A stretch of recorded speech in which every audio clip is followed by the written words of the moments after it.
much indeed, David, and thank you, ladies and gentlemen, for that very warm welcome.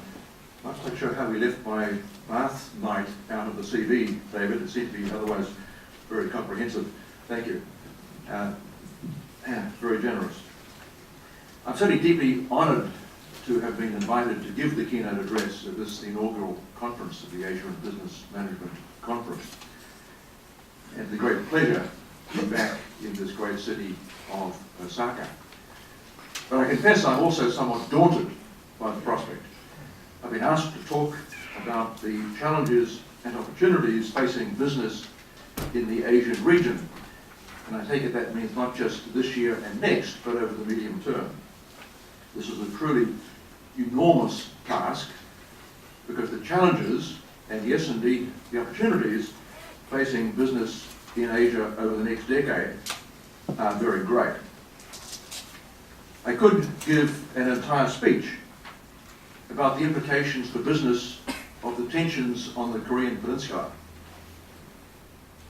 or of the potential problems in the South China Sea, or of the potential for friction between the giants of the Asian mainland, China and India, or of the dangers of militant Islam in the Philippines, Indonesia, Thailand, Malaysia, and other countries, or of the implications of the rapid aging of Japan's population, or of the changing age structure of China's population, or of the rapid depletion of water resources in many parts of Asia, or of the possible withdrawal from international involvement of the United States, or of the significance of any possible regime change in China, or of the consequences of a changing climate and national and international efforts to deal with that. I'm not going to talk about any of those issues, partly because I suspect that having been a central banker and an economist, I wasn't asked to talk about international relations, but partly also because any one of those subjects would require at least an hour's lecture in its own right. Rather, as Dr. Wilkinson said, I'm going to talk about quite exclusively about the economic challenges facing the Asian region and indeed facing the world. When I started thinking about how I would handle this speech, I asked a few close colleagues how they saw the future.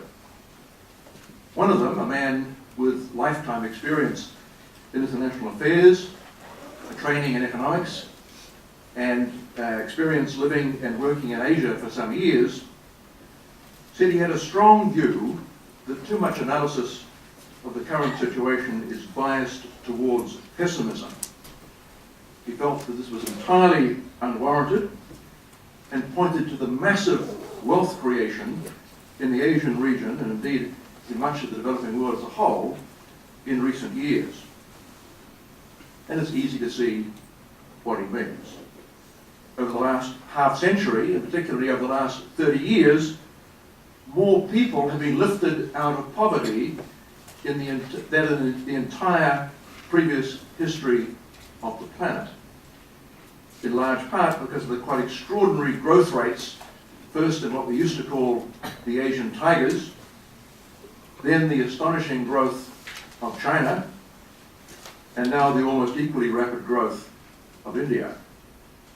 If somebody had claimed in the middle of last century that GDP per capita in China and India would be growing at rates of 5% per annum and more for decades on end by now, they would have been regarded as wildly optimistic, if not certifiably insane. Nobody today expresses surprise at being told that if present trends continue, within 10 years, 3 of the 5 largest economies in the world, China, Japan, and India, would be in Asia. Or that within 10 years, there'll be more middle-class consumers in Asia than in North America and Europe combined. Nobody today expresses surprise at being told that China and Japan hold more foreign exchange reserves than any other country. Nobody in my own country, New Zealand, expresses surprise that China is now our second largest trading partner, only a few short decades ago, trade with China was lumped into the other countries category. So was my friend right to be optimistic? One thing we all know is the future will surprise us. In my opinion, one of the most profound books written in recent years was The Black Swan, The Impact of the Highly Improbable by Nassim Nicholas Taleb. As I suspect most of you know, Taleb argued that although we all behave as if we knew what the future will look like, in fact we don't. Totally unexpected things happen. Think the development of the internet or 9/11. In retrospect, both things, they can in some measure be explained, but neither was expected, and both changed the world. He warns of the danger of financial institutions assessing their exposure to risk by using that widely used tool, VAR, or value at risk. VAR works beautifully if, but only if, the future evolves broadly in line with the past. And Taleb argues that it won't. In 1865, an editorial of the Boston Globe newspaper observed that, quote, well-informed people know that it's impossible to transmit the voice over wires, and that were it possible to do so, the thing would be of no practical value. A few years later, in 1878, a professor at Oxford University by the name of Erasmus Wilson commented that when the Paris exhibition closes, electric light will close with it and no more be heard of. Much later, in 1932, a great scientist noted that, quote, there is not the slightest indication that nuclear energy will ever be obtainable. It would mean that the atom would have to be shattered at will. His name was Albert Einstein. A little more than 30 years ago, in 1977, the president of Digital Equipment Corporation argued that, quote, there is no need for any individual to have a computer in their home. It's hard to remember that just 20 years ago, people were claiming that the value of the land under the Imperial Palace in Tokyo was greater than that of all the land in California. So we do not know what the future holds, and I don't want to pretend that my crystal ball is a great deal better than that of my colleague. But I admit to being profoundly worried. Where are we now? As we all know, the world economy has just been through its most serious slowdown since the Depression of the 30s. Virtually all developed countries have seen a sharp slowdown in activity, indeed a fall in total output, and a sharp increase in unemployment. And that's despite aggressive measures in all countries to stimulate activity. Monetary policy settings with interest rates very close to zero in most major developed economies, quantitative easing in several of the largest economies, and fiscal policy running very large budget deficits. In the US, many commentators are claiming the economy has stalled, and some are predicting a double-dip recession. Unemployment had been projected to be almost 9% without the government's stimulus package, and well under 8% with the stimulus package, and actually is nearly 10%. Following the sharp fall in house prices over the last 3 years, some 11 million homes, or 23% of all mortgaged properties, owe more on the mortgage than their current market price. In Nevada, that figure is 68%. In many parts of the US, house prices continue to slide, with the number of existing homes sold in July being down 32% on the level of July last year, and a massive 80% down from July 2005. It's estimated that at these very low rates, it may take a decade to clear the backlog of houses already owned by the banks. Robert Schiller is predicting that house prices will continue to decline for another 5 years, with many people seeing their most valuable asset decline in value and facing an increased likelihood of being unemployed potentially for years to come. It's not surprising that consumer spending is relatively weak. The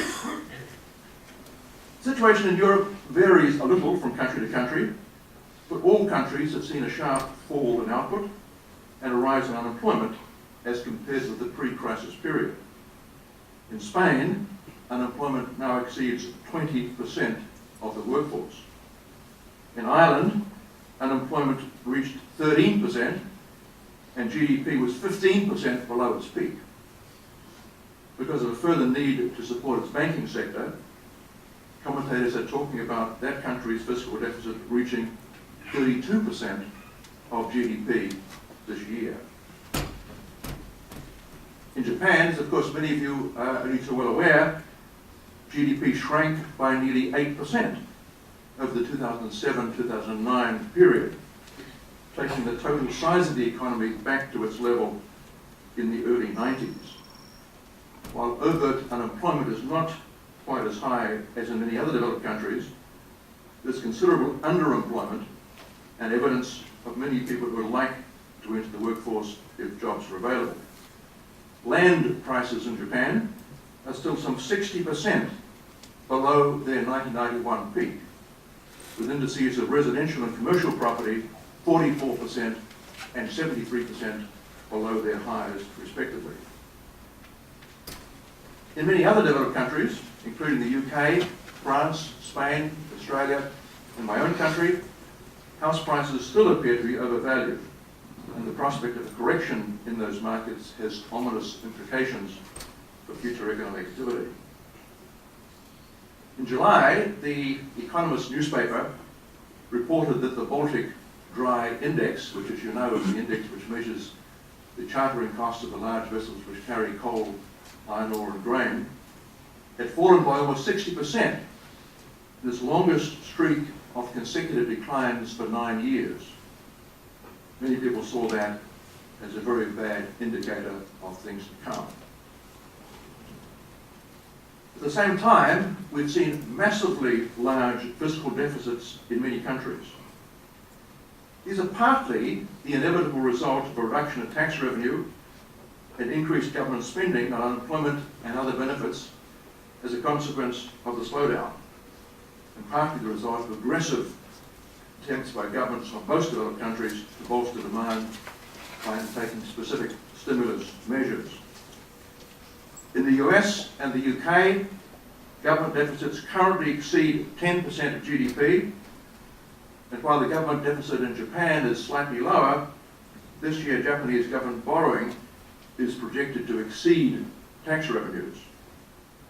Last year, the budget deficit in Ireland exceeded 14% of GDP, even before the need to provide additional backup for the country's banks, and substantial deficits are now the norm throughout Europe.